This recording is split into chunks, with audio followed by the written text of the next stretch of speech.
¿Qué tal, amigos? Bienvenidos a Lunes de Ligalsila.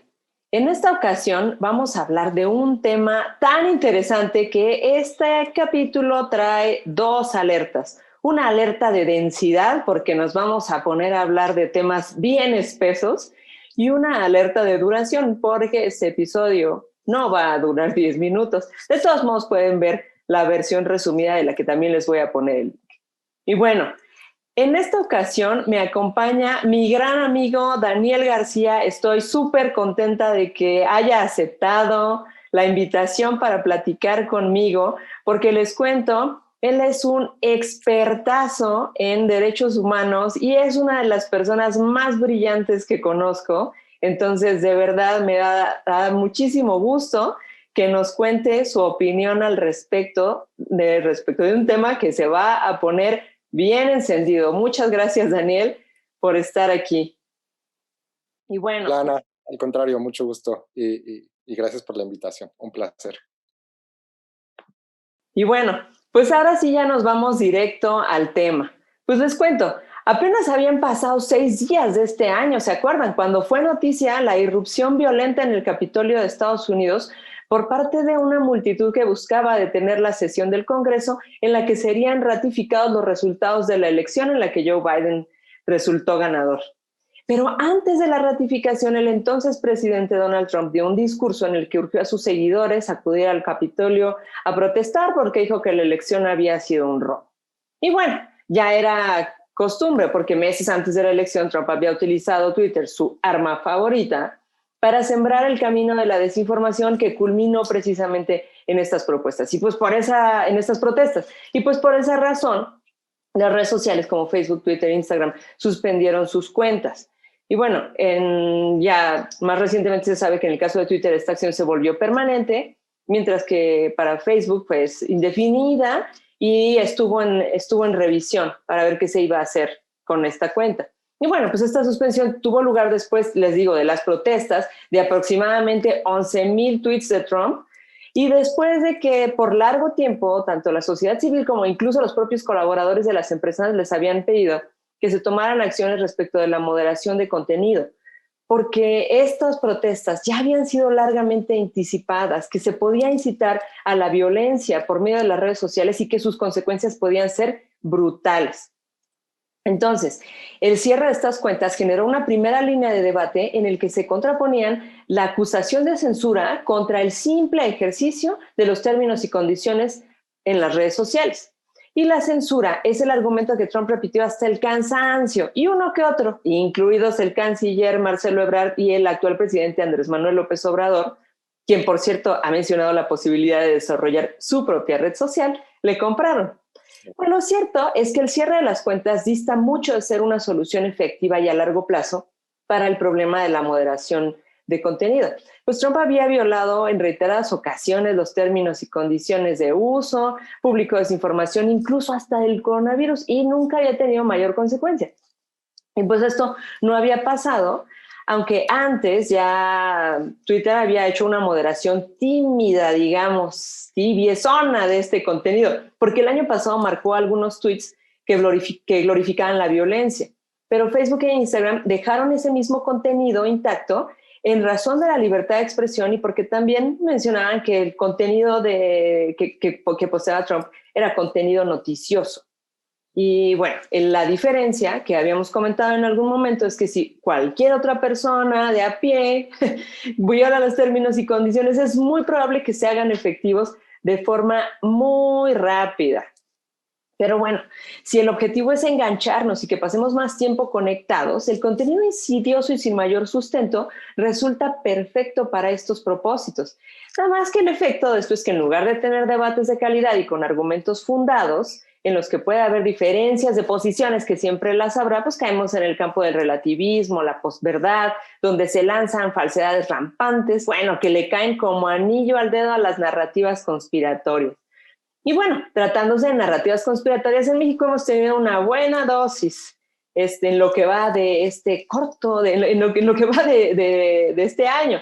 En un tiempo muy corto hemos ido desde declaraciones del presidente respecto de la supuesta inclinación política de Twitter y los reclamos que no se hicieron esperar por una supuesta censura y que de eso se llenó esa red, hasta el día que AMLO anunció que había sido contagiado de coronavirus y quienes dijeron que no le creían, otra vez lo mismo, toda una conspiración, hasta decir que supuestamente le había dado embolia. Y bueno, censura, les comentaba, fue justamente de lo que Trump acusó a las redes sociales, y ese argumento desafortunadamente lo vemos permeando durísimo en México. Entonces, no es como se ha dicho en algunos foros, que únicamente se den de baja cuentas de un lado o del otro del espectro político, pues se han suspendido cuentas de ambos lados, y a ambos lados, esto es bien importante, se les ha acusado de influir sobre las acciones, se les ha acusado, perdón, de influir para tratar de manipular la conversación en Twitter. Entonces, en ese punto resulta claro que a ambos lados del espectro político se han difundido mentiras que circulan impunemente. Y esto es lo que Philip Howard llama una maquinaria de mentiras, en cuya producción están involucrados líderes políticos, candidatos, partidos políticos e instituciones que producen desinformación al servicio de una agenda política. Pero esta desinformación se explota muy fácilmente por las redes, cuya infraestructura tecnológica se encarga de empaquetar y entregar la desinformación al usuario idóneo después del estudio de patrones de comportamiento que, con una buena dosis de neurociencia, permite mostrarle contenido que lo enganche y lo mantenga de alguna u otra forma conectado. Entonces, el tipo de contenido este tipo de contenido puede hacer uso de los servicios de publicidad que se ofrecen prácticamente a cualquiera que los requiera, y simplemente se adecua a la red social de que se trata. Esto significa rápidamente que el contenido se amolda a la red social. Por ejemplo, en Facebook el post sería algo flamígero, con links a sitios poco confiables. En Instagram serían fotografías o memes con alguna leyenda igual flamígera. En Tinder, que incluso también se utiliza, sería un perfil que te pregunte alguna cosa coquetona y después se vaya por tus preferencias políticas. Y aunque esas publicaciones violan los términos y condiciones, también implican ganancias. Por eso vemos inconsistencia, o bueno, esa es una de las razones por la que podemos ver inconsistencia en su aplicación, porque de eso se trata la economía de las mentiras. Pero les digo, no me la inventé yo. Entonces, pues vemos todo esto, y ¿a qué será que tiene que atender la moderación del contenido? Al emisor del mensaje, al tipo de propagador que sea, porque propagadores como Trump se pueden considerar súper propagadores, y entonces que ellos distribuyan desinformación se puede considerar mucho más peligroso.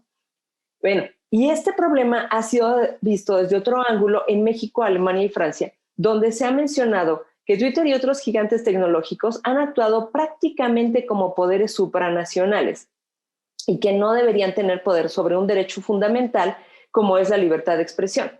Esto parece sugerir que los líderes de los países mencionados proponen una especie de anticuada soberanía digital, porque apenas se están dando cuenta que la plaza pública fue privatizada y la moneda de cambio no es necesariamente dinero contante y sonante. En México tenemos una propuesta que les comenté brevemente en el episodio anterior, para regularla a través de la Ley Federal de Telecomunicaciones. Pero bueno, ahí es justamente donde entra mi estimado Daniel, con la perspectiva tan interesante que tiene él de derechos humanos y redes sociales. Entonces, a mí me gustaría platicar contigo, Daniel, ¿cuál es el enfoque? O sea, vamos a empezar por lo primero. O sea, en lugar de irnos ya directo a la parte de regulación, vamos a empezar por lo básico. ¿Cuál es el enfoque de los derechos humanos cuando estamos hablando de redes sociales? Ok, súper. Yo creo que la introducción que diste, Ana, es bastante buena. Creo que nos permite justamente entrar a un tema que yo considero, digámoslo así, argumentativamente muy cargado, ¿no? Es un tema, el tema del Internet, el tema de las redes sociales, es un tema que se puede abordar desde muchas perspectivas, ¿no? Y en el cual los argumentos pueden variar, evidentemente, desde la perspectiva que se trate, ¿no? Hablar de derechos humanos, hablar de tecnología, hablar de Internet, ¿no? No solamente es hablar de eso, implica también hablar, como tú dices, de procesos políticos, implica hablar también de temas de democracia, ¿no? Implica también hablar de temas de cuál es el papel del Estado, ¿no? Como un Estado constitucional, ¿no?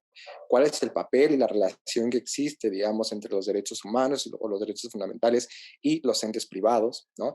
Es decir, es un universo bastante complejo que si uno se quiere comer, digamos, de un solo bocado, es bastante peligroso porque puede caer en argumentos generalistas o totalistas que no necesariamente contribuyen, me parece, a la reflexión y al debate un poco más estructurado sobre este tema, ¿no?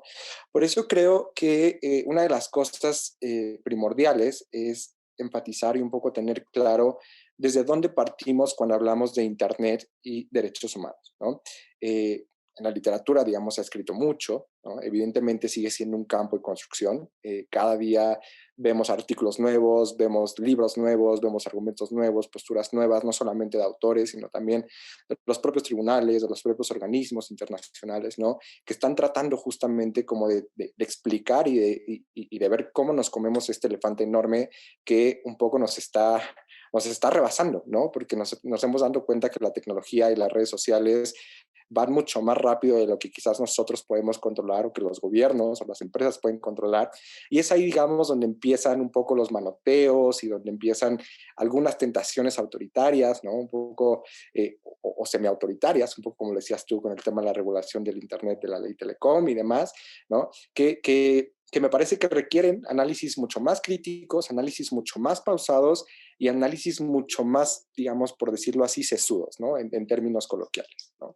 Yo creo que lo primero que tendríamos que abordar es un poco que cuando hablamos de Internet y derechos humanos, entendemos que el Internet es una clase de dominio público, es una cosa por ahí, es una nube, ¿no? De dominio público que no tiene como general un dueño establecido, ¿no?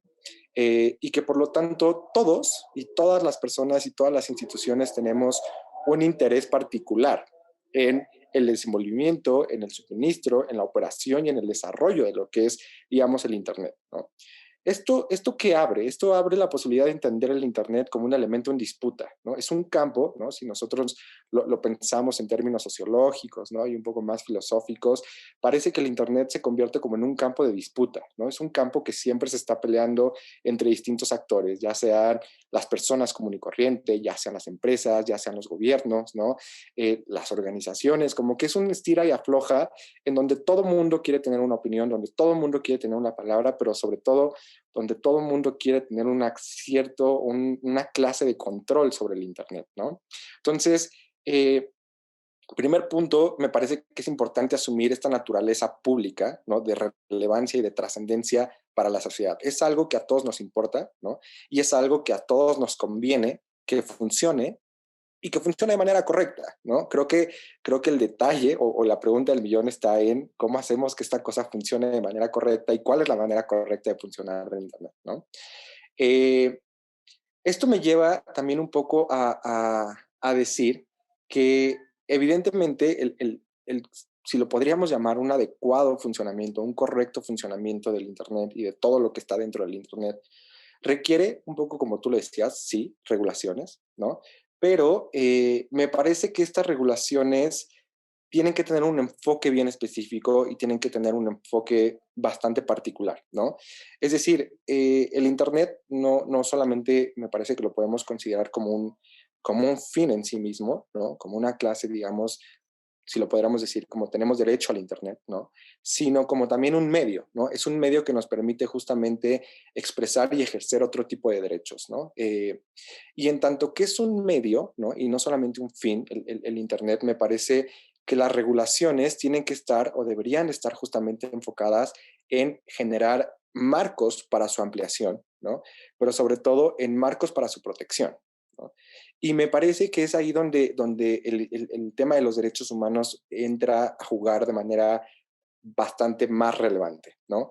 En la medida en que las actuaciones de los estados, en la medida en que las actuaciones de las normas o que las disposiciones normativas lo que tendrán que hacer es generar mecanismos de protección reforzada, ¿no? Y esto, si tomamos en consideración que el Internet, como lo decíamos hace unos minutos, es un elemento de interés público, ¿no? Es un tema de dominio público que todos tenemos un interés particularmente relevante sobre él y en tanto que tenemos ese interés, las regulaciones tendrán que estar enfocadas justamente a proteger ese interés que todos y todas las personas tenemos, ¿no?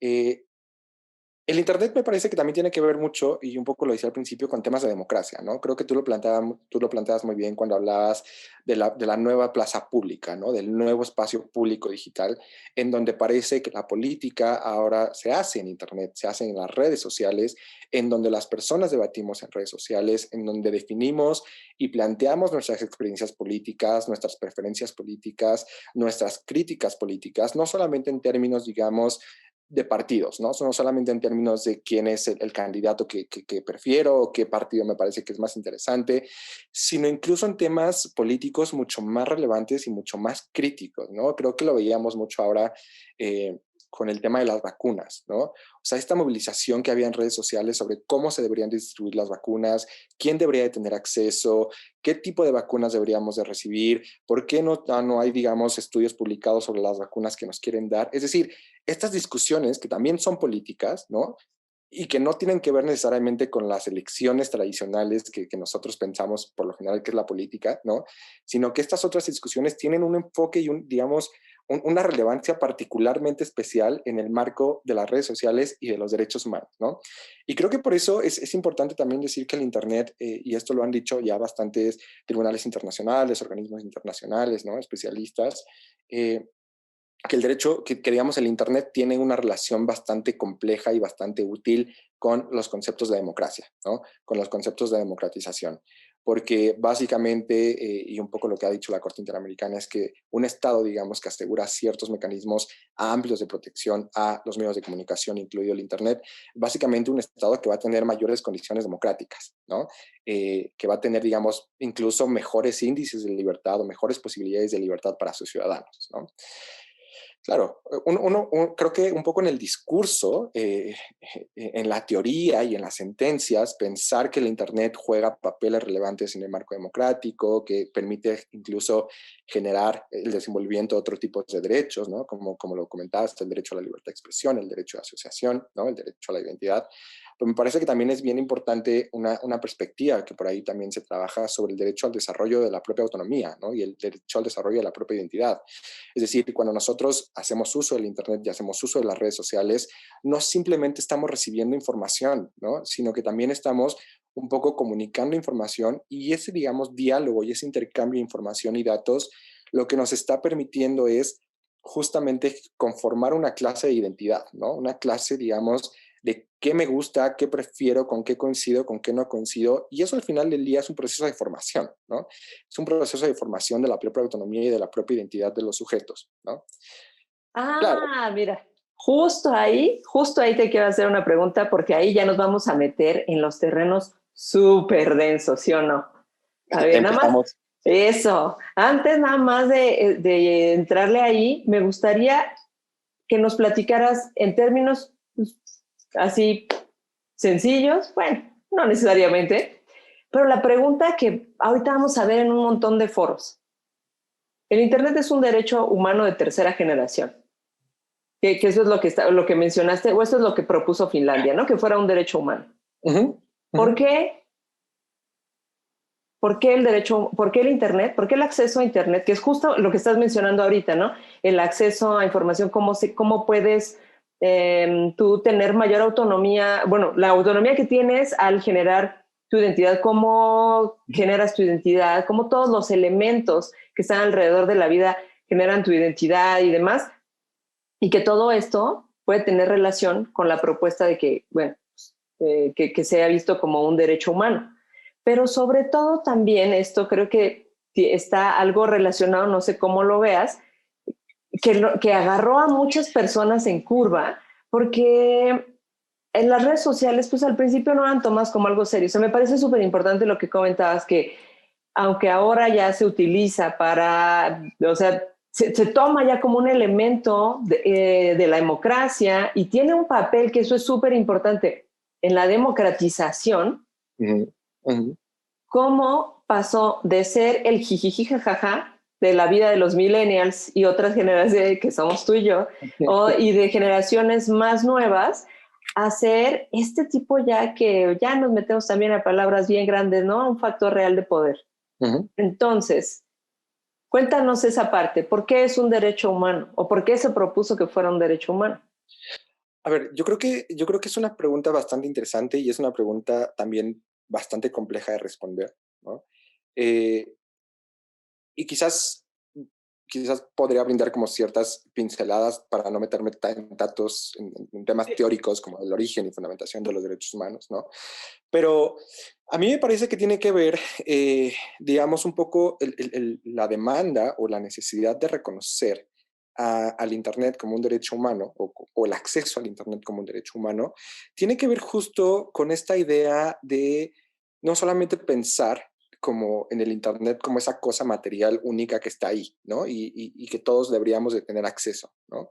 Sino que creo que también tiene que ver con un enfoque, como te lo decía antes, de que hoy básicamente el acceso al Internet depende, o nuestra vida depende de muchas cosas, sobre todo, pero a ver, nuestra vida depende básicamente en gran medida del acceso al Internet, ¿no? O sea, pensemos ahora en un contexto de pandemia, ¿no?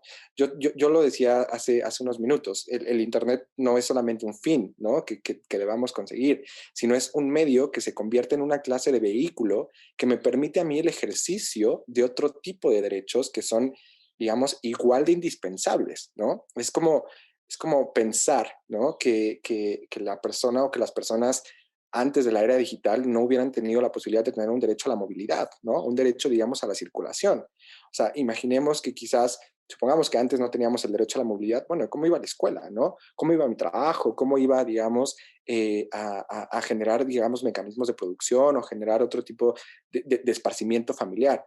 Un poco me parece que el acceso al Internet también empieza a considerarse o ubicarse como un mecanismo, como un vehículo más que me permite el ejercicio de otros derechos. Y en el contexto de pandemia lo vemos muy bien. Quizás si no hablábamos del derecho del acceso al Internet, difícilmente podríamos plantear, ¿no? Temas, por ejemplo, de educación, cómo hacen las personas para que ahora, digamos, vayan a la escuela o reciban educación, ¿no? O trabajemos, ¿no? O paguemos nuestros impuestos. Es decir, gran parte de nuestras dinámicas sociales y de nuestras dinámicas de vida hoy están marcadas justamente por el acceso al derecho al Internet, ¿no? Por el acceso al Internet. Y esto trae consigo sobre todo importantes temas vinculados con la desigualdad, ¿no? O sea, me parece que el acceso al Internet, claro, quizás en un contexto urbano es súper común porque, bueno, pues todo el mundo podemos tener, o la mayor parte, yo supongo, yo esperaría que las personas de la Ciudad de México podamos tener acceso a Internet y Wi-Fi y uno va a un restaurante y entonces pide la clave y es muy fácil comunicarse, ¿no? Pero quizás en ciertas comunidades, en ciertos contextos no necesariamente urbanos, el acceso es sumamente limitado, ¿no? Entonces, si el acceso al Internet se convierte en un mecanismo quizás de desarrollo y de conformación de identidad y de democratización y de participación en asuntos políticos y de deliberación democrática, ¿no? E incluso de comercio, ¿no? Libertad de comercio, libertad de empleo y demás, ¿por qué solamente las personas que quizás vivimos en una ciudad deberíamos de tener o podríamos tener ese acceso y no otras regiones u otros contextos que quizás son menos desarrollados o menos avanzados, ¿no? Y eso me parece que trae consigo también cuestiones de desigualdad. El acceso al Internet, el acceso a servicios de Internet puede generar también condiciones que vayan eliminando, que vayan disminuyendo las brechas de desigualdad que, a ver, hoy en día todavía vivimos, ¿no? O sea, nuestro país, uno de los países más desiguales, ¿no? Con casi la mitad de su población en condiciones de pobreza y el 25% más en condiciones de pobreza extrema, ¿no? Que no tienen acceso todavía a ese tema de Internet, ¿no? O al acceso al Internet.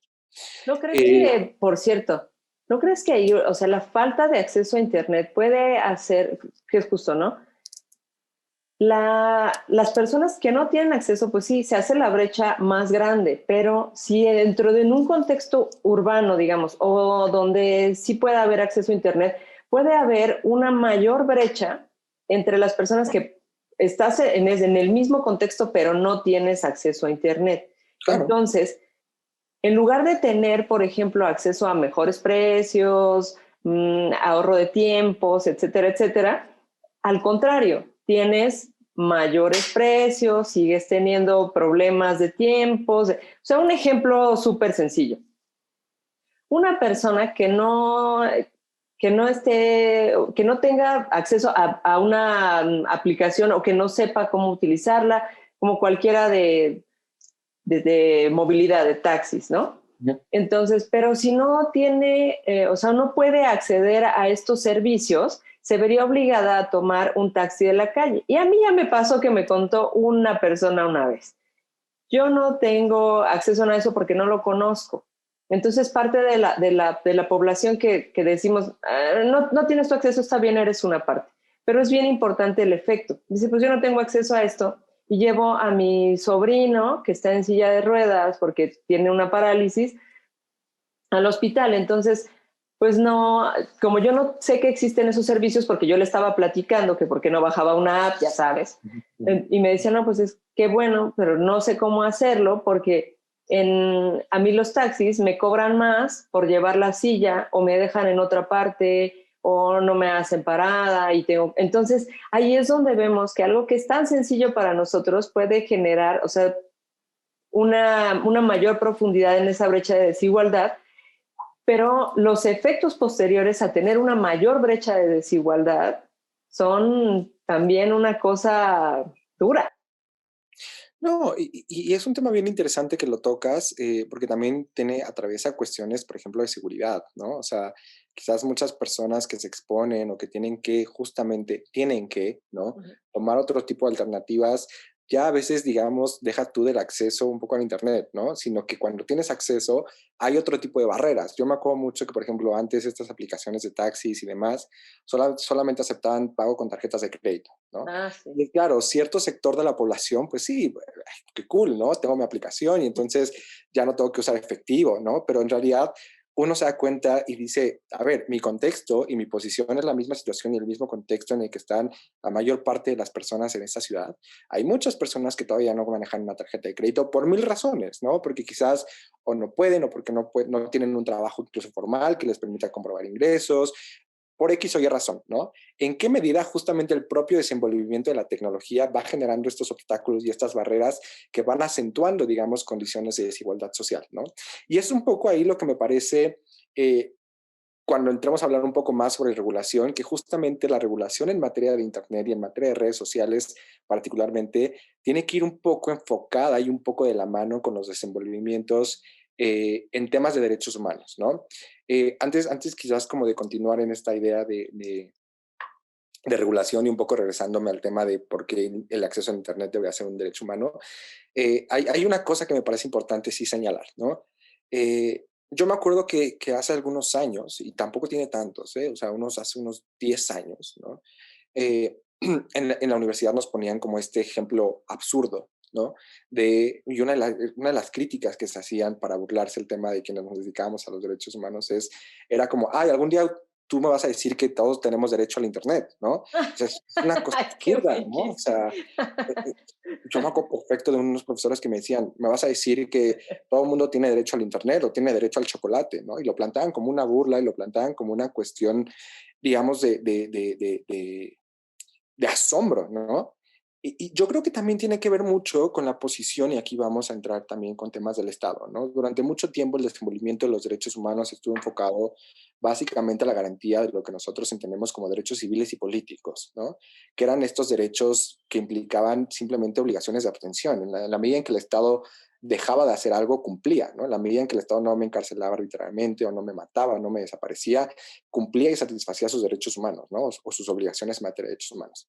Pero en cambio, cuando se pensaba en otro tipo de derechos, por ejemplo, sociales, económicos, culturales, que implicaban justamente un poco dar dinero, comprometerse a hacer cosas, a desarrollar y demás, los estados decían, no, eso son metas, eso son políticas que en algún día quizás podamos cumplir, pero no son como tal derechos, ¿no?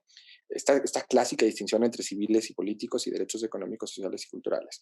Durante los últimos años justamente ha venido más como un análisis más crítico y un boom empujando, diciendo que los derechos sociales, los derechos económicos son también derechos y que están sujetos a las mismas obligaciones y que los estados, digamos, tienen que cumplir esas mismas obligaciones, ¿no? Yo creo que también, digamos, en la medida en que esta teoría y este discurso ha venido ganando terreno respecto a los derechos económicos, sociales y culturales, es que también el derecho, digamos, al acceso al Internet se ha venido, digamos, acentuando un poco más y como que la gente ya no lo duda tanto, ¿no? Porque además lo vemos como más palpable y lo vemos mucho, mucho más real, ¿no? Pero quizás solamente como para redondear el tema de por qué deberíamos de considerar un poco el acceso al Internet como un derecho humano, ¿no? Y aquí hay una cosa también que, muchas gracias, creo que ahí ya quedó clarísimo. Hay una cosa aquí que es lo que yo llamo un poco en Occidente nos freseamos. Porque, mira, la parte que nosotros vemos de censura es, o que Ujú. creemos que es censura, es una perspectiva completamente distinta a Sí. las acciones que llevan a cabo otros países con regímenes autoritarios. Entonces, Ujú. la parte que yo digo de en Occidente nos freseamos es que porque nos vemos con esta parte de censura cuando censura autoritaria la vemos de otra forma y que es algo incluso que ha sido parte del debate, que si por ejemplo tú construyes una puerta trasera a un sistema al que solo tú puedes tener acceso, es cuestión de tiempo para que en países con este tipo de regímenes te pidan acceso a esa puerta para que tú sigas haciendo negocio con ellos. Ujú. Entonces, esa puerta es lo que permite que haya así censura abiertamente. Eso es lo que podemos considerar así ya duro y tal cual como este tema, ¿no? Que pasó incluso que fue muy dado cuando salió el tema de TikTok y China y todo este rollo, que, pues, sí, o sea, la censura tal cual que sí había sido fue en China Ujú. Ujú. por las protestas en Hong Kong. Ujú. Entonces, eso sí se había pedido que se bajara, pero eso sí tal cual fue censura política, así, ¡pum! O sea, ahí no nos queda duda. ¿Estás de acuerdo?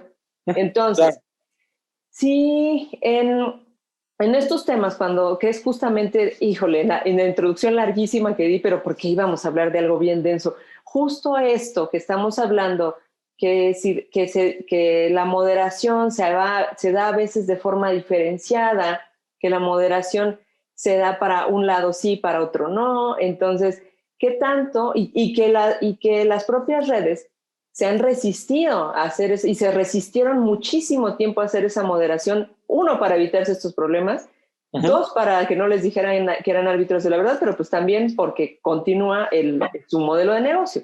Entonces, si al entrar nosotros, con todo este contexto que estás diciendo de la parte de derechos humanos, si nosotros cuando accedemos a una red social aceptamos unos términos y condiciones que tampoco tienen que ser vistos como que ya están escritos en las Ujú.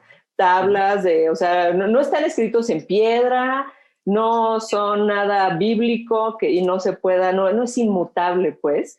O sea, tenemos los términos y condiciones, pero también la existencia de términos y condiciones ha sido cuestionada un montón de veces. Ese es otro temazo. Entonces, el hecho de que nosotros, o sea, entremos a una red social aceptando términos y condiciones y que por algún ejercicio de esos términos y condiciones nuestras cuentas sean suspendidas, porque efectivamente, o sea, cuando te digo, ahí esa es la condición que pongo en esta pregunta tan larga, porque efectivamente estamos esparciendo desinformación o porque estamos tratando de manipular la conversación.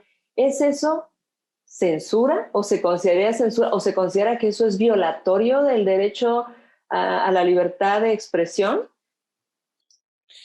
A ver, yo creo que es una pregunta bien interesante, una pregunta bien complicada, pero sobre todo que hay que ir como Por parte. partiendo en cachitos, porque yo te diría, o sea, si tú me hicieras la pregunta así directamente y esperaras una respuesta, yo te diría depende, ¿no? O Exacto. sea, depende, porque en este tipo de preguntas, ¿no? Y sobre todo cuando hablamos de derechos humanos, no hay preguntas de sí o no, ¿no? Siempre es un poco depende, ¿no? Veamos cuáles son las condiciones del caso, cuáles son las características, ¿no? O sea, tú sabes que en estas cosas de derecho nos encanta justamente ver caso, ¿no? El caso por caso, ¿no?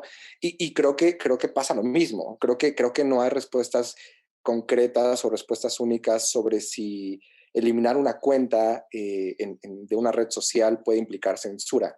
Puede que sí, pero también puede que no. O sea, tendremos que ver y analizar justamente el tema, ¿no? Eh, yo creo que antes de también de hablar de específicamente de las condiciones de censura, de las cuestiones de censura en redes sociales, creo que es importante también decir de entrada que un poco el derecho a la libertad de expresión desde la perspectiva de los derechos humanos es uno de los derechos que particularmente tiene como una esfera de protección mucho más amplia, ¿no? Las restricciones, digamos, son mucho más cuidadas y son mucho más sensatas justamente por este riesgo que puede acarrear el tema de censura, ¿no? Eh, se dice y siempre se ha dicho que la libertad de expresión es básicamente uno de los derechos pilares de la democracia de un Estado, ¿no? Si alguien no puede hablar, si alguien no se puede expresar, automáticamente está asociado con control del Estado, y dictaduras y autoritarismo, ¿no? Y por eso creo que el desenvolvimiento a nivel teórico y jurisprudencial del derecho a la libertad de expresión se ha dedicado mucho a analizar y a establecer restricciones al establecimiento de restricciones en contra de la libertad de expresión, ¿no? Entonces creo que de entrada habría que destacar este elemento quizás relevante del derecho a la libertad de expresión, de que es de los derechos cuya restricción tiene que proceder de manera mucho más cautelosa, ¿no? A so pena de caer en condiciones de censura, ¿no? Yo creo que dime, creo que querías decir algo. Sí, es que ahí hay una cosita que está bien, que se puede hacer la analogía con el mundo analógico. Que eso es la parte que se pone también muy interesante cuando vemos cómo se ha trasladado la vida a la parte digital. Lo que te decía de la plaza pública privada, ¿no? Por ejemplo, ok, tú puedes, ¿te acuerdas hace muchos años? Cuando todavía existían, o sea, le parecerá a algunos de los que están viendo esto o escuchando esto, que no, o sea, una cosa muy lejana, pero antes, si tú ibas a las plazas públicas super darks, te veían así rarillo y te podían seguir. Pero esa es la parte así, otra vez nos freseamos. Pero Ajá. también pasó con indígenas, los Ajá. sacaban. Sí, sí, sí. Y eso es propiedad privada. Y eso no se puede hacer. Mm. Entonces, porque tú entras a una propiedad privada, ya te pueden discriminar. Ujú, Ahí pues no. ujú. Independientemente, porque el otro lado de la discusión era, pero es que el dueño del lugar privado dice cómo se tiene que, cómo se puede acceder. No, a ver, ¿cómo puedo entrar? No, no. Entonces, en la plaza pública que es privada, que tú aceptas contractualmente estos términos y condiciones, se te puede censurar. Si entendemos la censura como lo que es la censura política, así más directa, pues no. Pero como dice, se necesita un análisis caso por caso para ver si efectivamente es censura o efectivamente es violación. Porque Ujú, si es violación por manipulación de la conversación, hombre, también que le están buscando tres pies ujú, al gato. ujú. Pero yo creo que también uno de los problemas es que esta parte de manipulación de la conversación se trata de ver como libertad de expresión. Yo estoy en libertad de manipular la conversación para obtener una ganancia política que va a favorecer mi agenda particular. Yo creo que eso es un poco, o sea, que no lo estoy diciendo, la analogía que estaba haciendo con la plaza, no es que tú puedes entrar a la plaza e inmediatamente te pueden aplicar lo que quieran, no, sino que tú estás diciendo, yo entro y entonces yo puedo, por mi derecho a la libertad de expresión, puedo hacer simplemente lo que quiera y no me puedes poner condiciones para esto. Entonces, también hay esa parte, digo, se parece ahí el ejemplo, pero ahí nos da también para otra pensada. Yo creo que de este comentario rescataría muchas cosas, pero quizás de entrada tres, ¿no? Eh, la primera cosa que tiene que ver es que a pesar de que, como yo les decía, que la libertad de expresión, digamos, las restricciones están más restringidas, ¿no? Por la naturaleza del propio derecho, esto no significa que no tenga restricciones, ¿no? La teoría y la jurisprudencia y la legislación internacional son muy claras, ¿no? En establecer cuáles son, digamos, las excepciones al tema de censura previa, ¿no? Porque un poco lo que está sobre todomente prohibido a nivel internacional es la censura previa, ¿no? Eh, pero digamos, el ejercicio del derecho a la libertad de expresión está sujeto a restricciones importantes, ¿no? Y quizás ahí vamos a entrar más adelante al tema de los detalles, ¿no? Pero, por ejemplo, mi derecho a la libertad de expresión no me ampara la libertad o la posibilidad de incitar al terrorismo, por ejemplo, ¿no? O de incitar al genocidio, ¿no? O de incitar a la eliminación de un grupo social, por ejemplo, no sé, mujeres, personas homosexuales, personas indígenas, ¿no? No me ampara, ¿no? Para intercambiar o para expresar contenido que tenga que ver con pornografía infantil, por ejemplo, ¿no? Es decir, ese tipo de discursos a nivel doctrinario y a nivel jurisprudencial son muy claros en la medida en que están prohibidos, ¿no? O sea, nosotros le llamamos discursos prohibidos, ¿no? Porque simplemente, digamos, un medio de comunicación no podría ampararse en su derecho a la libertad de expresión para transmitir imágenes de pornografía infantil, por ejemplo, ¿no? O de incitación al terrorismo. O sea, digamos, no significa que el derecho a la libertad de expresión no tenga límites. Un poco aplicándolo a tu ejemplo, ¿no? No es que, por ejemplo, si yo me visto de cierta manera, por decirlo así, dark, si voy al centro comercial Santa Fe, ¿no?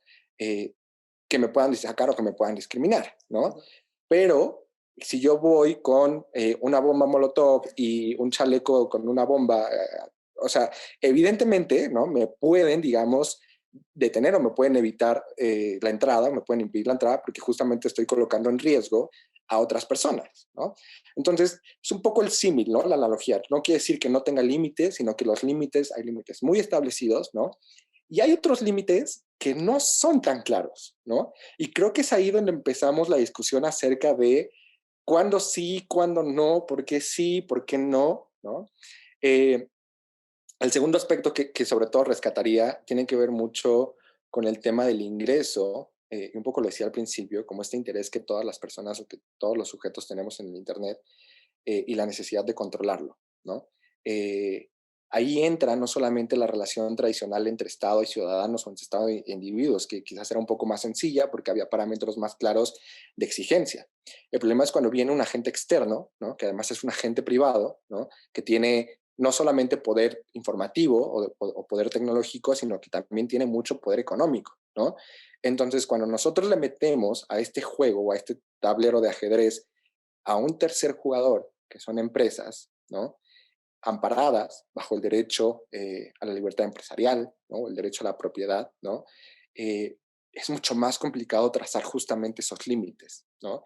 Eh, porque todo el desarrollo sobre libertad de expresión, censura y demás, al principio estuvo orientado, enfocado en el Estado, ¿no? Pero nunca nos imaginamos desde el ámbito del derecho que en algún punto, ¿no? El derecho a la libertad de expresión iba a estar controlado por entes privados, ¿no? Y aquí, digamos, se empieza a pensar que la censura empieza también a estar privatizada, ¿no? Que el control de la censura y de la determinación de lo que es censura, de lo que es adecuado, de lo que no es adecuado expresar, ya no está en manos del Estado, está en manos de sujetos particulares, ¿no? De grandes empresas. Y es ahí donde empieza, digamos, a ponerse de color de hormiga las cosas, porque, digamos, tenemos que hacer justamente, como yo les decía, análisis más reflexivos, más críticos y sobre todo más conscientes de qué es lo que está pasando, ¿no? Y la tercera cosa creo que ya se me olvidó, pero a ver si... Pero justo en eso que estabas diciendo, que ahora que no llegaste a la tercera, ay, qué bueno, porque yo te quería decir algo ahí. ¿A ti qué te parecería? Justamente porque la evolución de los derechos humanos va muy enfocada al poder del Estado. Público. ¿No te parecería, al poder público del Estado, no te parecería que, o sea, a ver, tú le entrarías así con toda la confianza a una red social del Estado? Ah, Más bien, está complicado, o sea, porque ahí tienen completamente la tentación. claro. No, definitivamente no. Y no solamente, o sea, no solamente una red del Estado, ¿no? O sea, una red social. Deja tú la red social. Cosas, por ejemplo, como un poco tan básicas, ¿no? Que ahora, y un poco traigo los ejemplos de la pandemia porque creo que son mucho más claros, ¿no? Y nos permiten reflexionar más sobre estos temas, ¿no? El famoso código QR para acceder a los lugares, ¿no? A los establecimientos públicos, ¿no? Era bien curioso porque yo tengo, el novio de una amiga es francés, ¿no? Y, y yo la verdad es que yo pensaba cuando iba a un restaurante o al súper, yo decía como, pues me parece un buen mecanismo como de, oye, si alguien se enfermó y estuviste en el mismo lugar, yo esperaría que el gobierno me dijera, oye, chécate, ¿no? O cuídate, ¿no? Pero una vez me acuerdo perfecto que tenemos una reunión y mi amigo, o sea, iba este chavo que es francés y íbamos al súper a comprar unos vinos y el chico se quedó en la entrada, ¿no? O sea, como, oye, ¿por qué no pasas, no? Y dice, no, yo ni en drogas le voy a dar al gobierno, ¿no? Con un código QR mis datos. Y yo, oye, pero nada más es tu número de teléfono. Me dijo, ¿y si no? ¿Me explico? O sea, ¿qué tal que tiene otra información? ¿Qué tal que tiene mi ubicación? O sea, y claro, son este tipo de cosas que a veces no nos ponemos a pensar, ¿no? Pero que a veces tenemos que hacerlo, ¿no? De entrada, yo te diría, no, yo no entraría a una red social del gobierno, pero también te diría, yo tengo mis dudas también de entrar a una red social privada, ¿no? O sea, quizás cuando yo era más joven y salió Facebook, pues sí, la verdad es que ni me preocupaba eso ahora, ¿no? Pero en este momento, cada vez que sale algo nuevo, ¿no? Alguna red social o algo a lo que tienes que inscribir, es como, híjole, Oh, datos. no sé Ah. si es prudente o si puedo vivir sin esto, ¿no? Eh, porque, porque tampoco estamos acostumbrados a cuestionar y a preguntar sobre estos servicios privados, ¿no? Asumimos que todo va a estar bien, ¿no? Pero quizás no. Y muchas veces nos hemos dado cuenta de que no. ¿Me Y explico? justo la inquietud que tenía tu amigo, pues es que fue una gran controversia en Europa cuando se trató de hacer el seguimiento y la vigilancia para poder dar los avisos, ¿no? Que ahora, bueno, a mí se me hace raro, ¿no? O sea, digo, así por decirlo suavecito, se me hace raro que haya una ola de contagios así y que en realidad tú has recibido alguna notificación de que has estado en algún, ¿no? O sea, no sé en realidad cómo está funcionando, si sí está funcionando el sistema o si te da una, ni siquiera te diría que si están recabando más datos o algo, yo te diría que si no, más bien a mí me parece, si no es una ilusión para que te sientas seguro. No sé si en realidad el sistema esté funcionando porque, o sea, es rarísimo que con tanto contagio, con el sistema hospitalario saturado, como que no hayamos recibido en realidad notificaciones así. Pero esa es, por ejemplo, una de las diferencias grandes con Oriente. Nuevamente nos vamos a esto, ¿no? Que aquí también decimos, no, es que el gobierno puede tener más datos, pero decían, bueno, pues es que en Oriente se ha podido controlar de mejor forma porque no está ese celo a los datos personales, pero pues no es que no existe el celo, no es que no puedes tener el celo, o sea, tampoco digan, Ya, no. sí, o sea, es que, pues ya, o sea, te resignas, ¿no? Hay resignación, Ajá, y pero no eso sé. es algo que es muy tu tema, porque había pues algunas voces que decían, es que en Oriente no tenemos esta parte porque tenemos colectivismo en contraste con el individualismo en Occidente, que puede ser que sí existe el colectivismo sobre el individualismo, pero yo creo que más bien es que, no, como estás diciendo, pues no tienes de otra. Sí, sí. O sea, justo, como un poco lo que decías, tú unirías a una red del gobierno Como como la China, China. pues O no tengo sea, de otra, no ¿no? tienes otra, no puedes O es usar otra. eso o no interactúo digitalmente, ¿no? O Ajá. sea, no tengo otra posibilidad, no tengo otra opción, ¿no? Y, La ajá. pregunta acá, ¿no? O sea, un poco haciendo el switch es, ¿nosotros tenemos otra alternativa? Ándale, mira, O y sea, ahí ya nos vamos acercando al final de esta larga y densa cápsula, porque ahí está, ese es el que voy a dejar al final este tema técnico. Porque, bueno, cuando ocurrió todo muy reciente en México, digo, se vio en Estados Unidos cuando pasó lo de Trump y se ha visto en México recientemente, y cuando decían, bueno, pues entonces, si la red social es de tal color, entonces yo me voy a mi propia red social, ¿no? Pues casi como el chiste de los Simpson, que haré mi propia red social con juegos de azar. Pero bueno, el caso es que decían, vámonos, como ocurrió con WhatsApp también, así, si ocurrió el éxodo masivo de WhatsApp, pues entonces también puede ocurrir el éxodo masivo aguas redes, ahí ya tenías muchas así, aguas redes porque nos vamos. ajá, sí. Pero es que aquí es una cosa que se pone bien interesante, porque tú te vas de una red social y te vas y no te vas con tus cositas. Sí.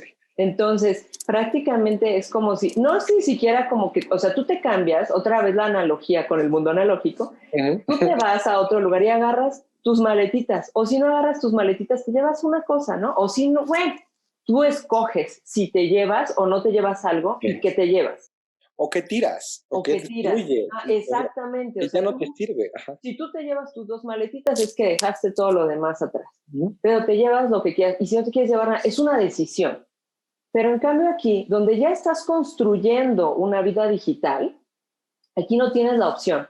Aquí te vas y te vas tú, con tu persona nada más.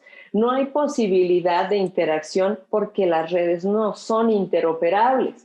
Y eso es algo que también ya viene haciendo ruidito, que si lo ven ahorita que no, así que hay interoperabilidad de redes sociales, no manchen, ¿cómo? ¿Por qué? No, no es negocio.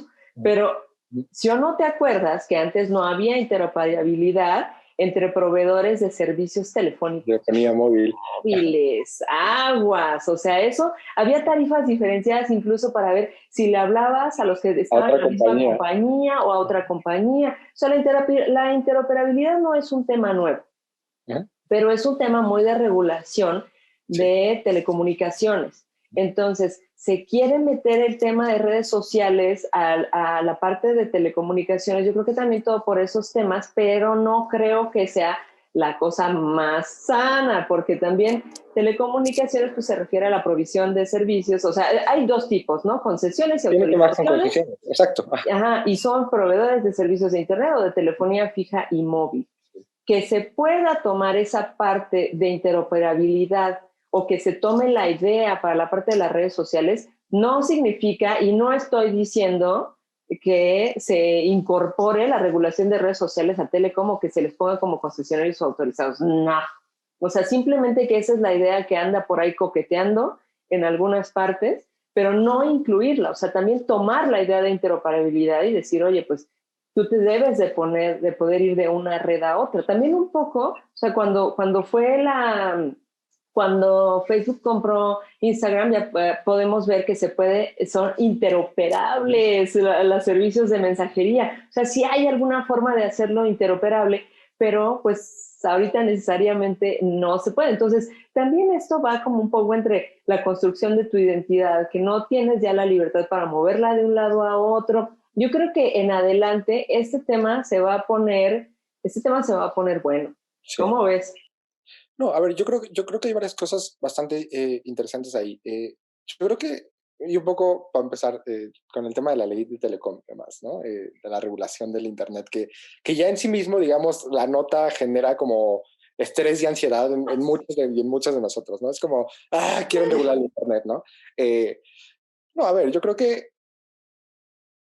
quizás aquí sí es un comentario un poco más de incredulidad política, ¿no? A mí me parece sospechoso que por un lado el partido, digamos, mayoritario de este país quiera regular redes sociales mediante la ley Telecom, pero por el otro lado también esté intentando quitarle funciones y eliminar a los organismos que regulan justamente los procesos de Telecom, ¿no? O sea, a mí me parece extraño por ahí que por un lado quieran regular más y ley Telecom, pero por el otro quieran un poco debilitar o desestructurar estas instituciones que en cierta medida costaron mucho trabajo y que bien o mal han funcionado en algunos casos y no en otros, como cualquier otra institución, ¿no? Pero de entrada ahí me parece sospechoso. Yo creo que el tema de la interoperabilidad, un poco lo que dices, yo creo que coincido, un poco vamos a ir para allá, ¿no? Tendríamos que ir un poco para allá, porque como yo te decía, creo que lo que tenemos que preguntarnos es si nosotros tenemos otras alternativas, ¿no? Si nosotros tenemos cierta libertad incluso al momento de asumir o firmar ciertos términos y condiciones en una red social. ¿Qué me da? ¿No? Yo creo que a veces el costo es muy alto sobre lo que me puede ofrecer una red social, ¿no? Que son costos que todavía no son tan conscientes colectivamente, no son tan conscientes socialmente, porque todavía me parece que el grueso de la población no tiene una conciencia sobre estos bienes que tienen un valor importante, ¿no? Datos personales, preferencias, ¿no? Cómo opera tu algoritmo para mostrar publicidad. Es decir, no los asumimos todavía como un aspecto relevante en nuestras vidas, pero que un poco están marcando nuestras vidas, ¿no? Y un poco están guiando nuestras vidas. Yo creo que en algún momento vamos a ir para allá y tendríamos que marchar para allá, pero quizás ya un poco entrando al tema de regulación, yo creo que es justamente ahí donde debería entrar un poco más el tema de los derechos humanos, ¿no? Relatores de libertad de expresión de la ONU, relatores de la libertad de expresión en el marco del sistema interamericano, han dicho justamente y han realzado la necesidad de que las personas privadas, las empresas privadas, tengan la necesidad de ajustarse, ¿no?, a los parámetros de derechos humanos en los términos y condiciones, ¿no?, de uso. Digamos, ha habido dos vías, ¿no? Ha habido una vía quizás como más enfocada y esto viene sobre todo de la dinámica de Naciones Unidas para el tema de la responsabilidad de las empresas, ¿no? Derechos humanos de empresas, que empezó con John Ruggie y demás, y que ahora digamos, ha tenido cierta evolución, pero que tiene que ver justo como con la autorregulación, ¿no? De las empresas, ¿no? Como de las propias empresas deberían generar marcos de conciencia para alinear sus directrices y sus marcos de regulación a una lógica de derechos humanos. Y ahí se ha hecho y se ha explorado un campo bastante importante, ¿no? No necesariamente efectivo, ¿no? Eso también es cierto. Y la otra es por medio de la regulación del Estado, ¿no? O sea, al final del día son empresas que están funcionando dentro de un país, que están haciendo uso de ciertas bienes dentro del espacio, que tienen un impacto dentro del país y demás, ¿no? Y el Estado tendría que regular, digamos, estas condiciones de operación de, de las propias empresas. Aquí yo creo que si bien tendría que ser así una regulación, digamos, clara en temas de derechos humanos, yo creo que también es importante empezar a analizar el tema de lo que se conoce como censura indirecta, ¿no? Un poco cuando tú hablabas de TikTok y del caso de China, bueno, ahí era súper claro, ¿no? O sea, ahí era un gobierno que le dijo o te apagas, ¿no? O sea, apágate, ¿no?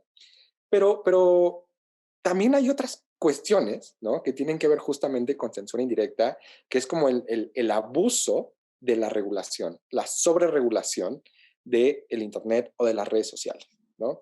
Eh, Generar, digamos, como marcos particularmente densos, particularmente contrarios, ¿no? Que impiden justamente el acceso a ciertos derechos o, por ejemplo, el ejercicio de la libertad de expresión en redes sociales. Yo creo que ahí hay que buscar equilibrios, ¿no? Yo creo que ahí hay que buscar sobre todo pautas que nos permitan articular de manera mucho más ordenada el ejercicio de estos derechos con la regulación. Yo creo que todavía estamos en pañales en temas de regulación de redes sociales, no solamente estatal, ¿no? Porque, bueno, o sea, ya vimos que aquí lo quieren regular en Telecom, que quizás no sea la mejor ruta, pero tampoco creo que se le ha puesto el suficiente análisis, al menos en México, sobre la compatibilidad de los términos y condiciones de las empresas privadas, ¿no? Casos como muy sencillos, ¿no? Eh, Voy a reportar tu contenido, reportan mi contenido, bueno, o te bajan tu contenido. Bueno, los términos y condiciones no dicen ni si ese contenido se bajó porque hubo una denuncia, ¿no? Si hubo quizás porque fue de oficio, ¿no? Es decir, de oficio entendiendo que la empresa hizo un análisis exhaustivo y un análisis pormenorizado de tu contenido, o porque simplemente se les alborotó el algoritmo y vio algo que quizás era como contrario. Es decir, bueno, no se especifica eso. ¿Qué pasa con mi derecho de defensa, por ejemplo, ¿no? ¿Qué medios tengo yo para impugnar o defenderme de decir, oye, yo creo que mi contenido no es inadecuado porque mira, ¿no? Y estos casos se dan, por ejemplo, en el tema del arte, ¿no? O sea, un desnudo artístico, ¿no? O una cosa, una fotografía quizás erótica o un performance, ¿no? Es bajado, ¿no? O una empresa que vende ropa interior, ¿no? En Instagram, ¿no? Lo bajan porque lo consiguen apropiado. Bueno, ahí la pregunta es, ¿dónde están los límites? ¿Dónde están los parámetros? ¿Dónde están los argumentos para que tú me digas, ¿no? ¿Cuándo sí? ¿Cuándo no? ¿Por qué sí? ¿Por qué no? Derecho de defensa, medios de prueba. Es decir, no solamente es una cuestión como sustantiva de protección de derechos, sino también procesal, procedimental. Los términos y condiciones creo que todavía no establecen pautas claras de cómo vamos a desarrollar estos procesos, cómo vamos a desahogar estos procesos, qué pasa, ¿no? Cuando quizás mi contenido no era inapropiado y aún así lo bajaste.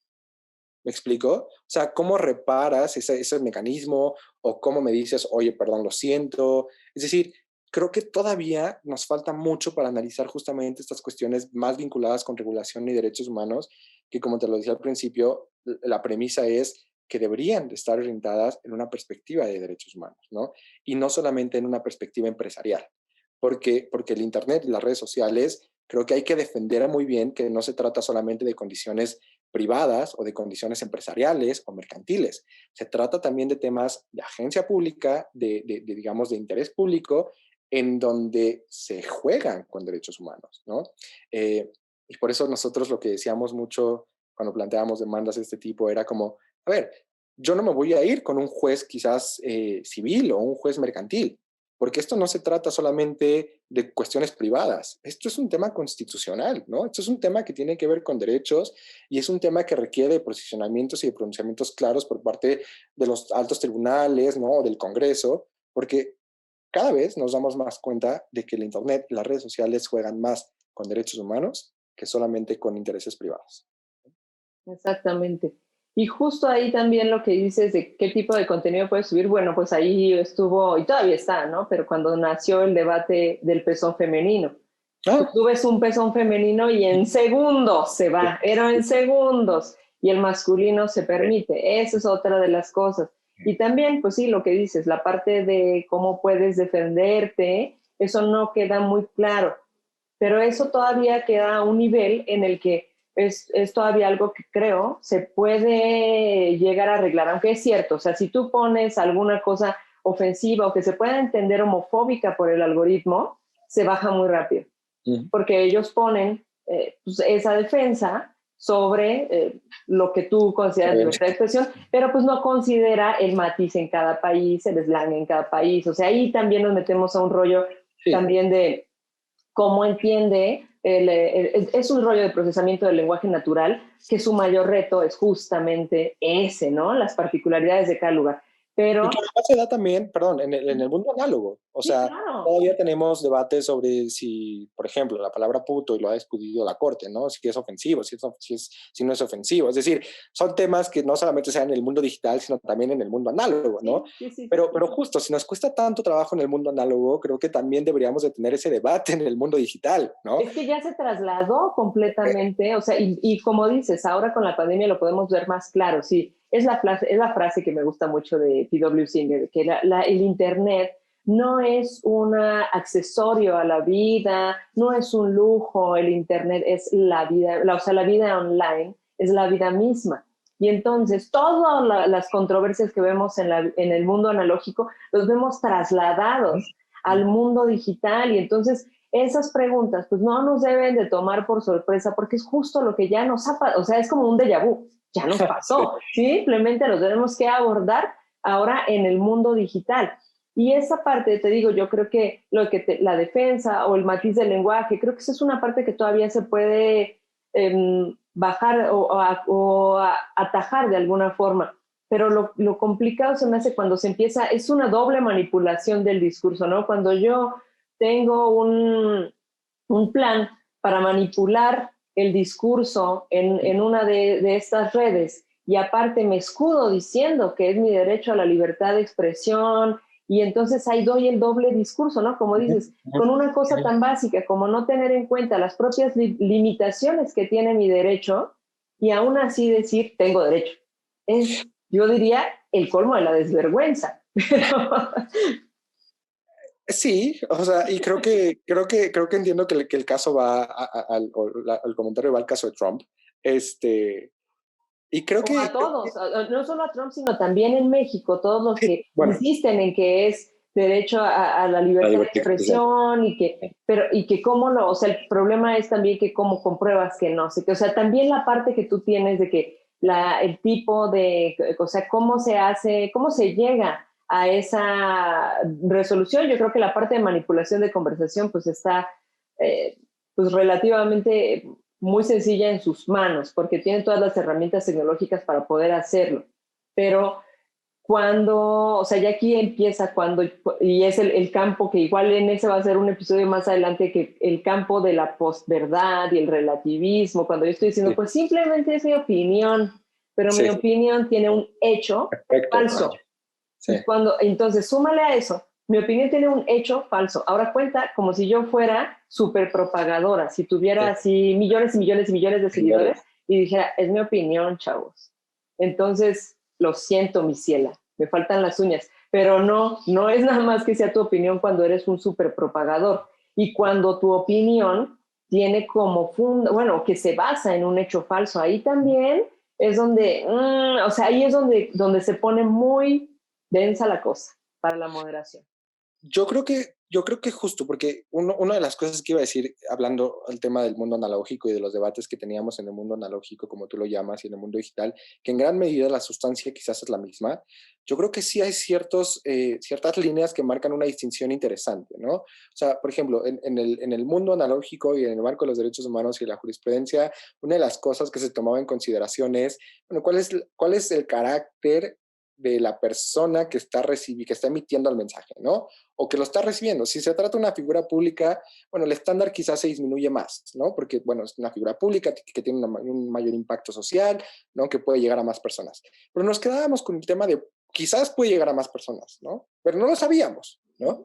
Pero cuando entramos a redes sociales, yo creo que cuando entramos a este tipo de debates en el mundo digital, es cuando tenemos que empezar a prestar más atención también a los efectos, ¿no? O sea, porque quizás es mucho más palpable, ¿no? Nosotros podemos ver que quizás tienes 3 millones de seguidores, ¿no? Y de esos 3 millones de seguidores, si cada uno le da un retweet, ¿no? O sea, hay forma, digamos, como de trazar todavía un análisis de efecto bien interesante y bien importante que creo que en algún punto los tribunales y las leyes lo van a tener que empezar a tomar en consideración.